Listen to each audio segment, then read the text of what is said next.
Welcome to 3 Minute Gaming News, your one stop to get all your daily gaming news in just 3 minutes. The Switch 2 console has now sold more than 10 million units already. This will now put it above the original Switch, the PlayStation 5 and the PlayStation 4 in units sold within their first 6 months on sale. Once even more first-party games are released for the Switch 2, giving consumers more reasons to pick up the console, I wonder just how high this number will reach, considering the original Switch has currently sold more than 150 million units worldwide.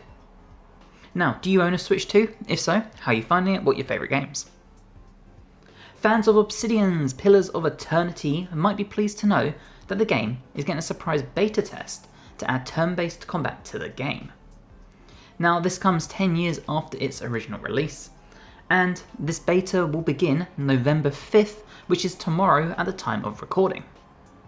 So, players will be able to choose between using the current real-time combat system the game has, or the new turn-based one, which I think is probably safe to assume is to appeal to players who fell in love with turn-based combat through the likes of Baldur's Gate 3 and Expedition 33. So, look forward to this if you're a fan of the combat system, or just need another reason to jump back into the RPG.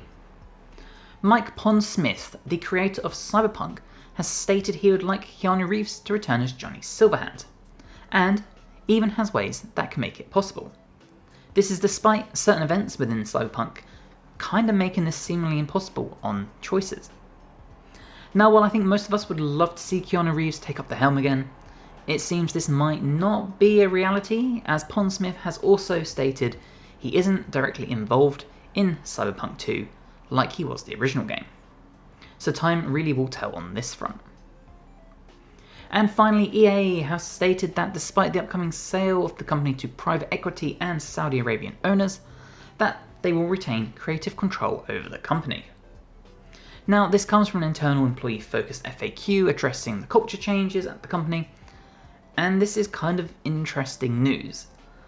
Anyone who's familiar with EA and their the companies within them will know that certain games like BioWare's Mass Effect and Dragon Age and The Sims have featured things such as same-sex relationships for years, which obviously doesn't align with the culture of places like Saudi Arabia.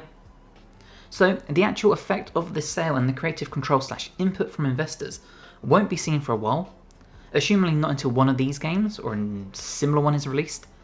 It'll be interesting to see if this is actually true or not, or if EA really will have creative control and are seemingly thinking ahead to show that this won't be an issue. Now, that was your 3 Minute Gaming News. We'll see you tomorrow.